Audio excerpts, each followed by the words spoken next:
Today is the day number 3 after the war with Iran, and we have helped so many people already, and we're so thankful for your support. You see the destruction here behind us is the huge explosion happened. It's just couple meters, few hundred meters from our church location. Yeah.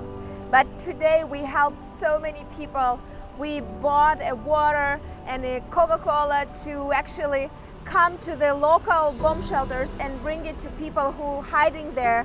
We help people who were evacuated from their homes because their homes destroyed, and we brought the clothes and the hygiene stuff, all the basic stuff what they need, and they actually ask us to bring them.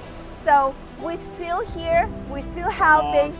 And this is our time to be light, to shine, not to hide, but to go out and help our society, to help our city, and we're so glad that we can do it. Because of you, we are able to do what we are doing here in the middle of war in Israel. Thank you so much, and we will keep posting you what's going on and what we are doing here in the land of Israel.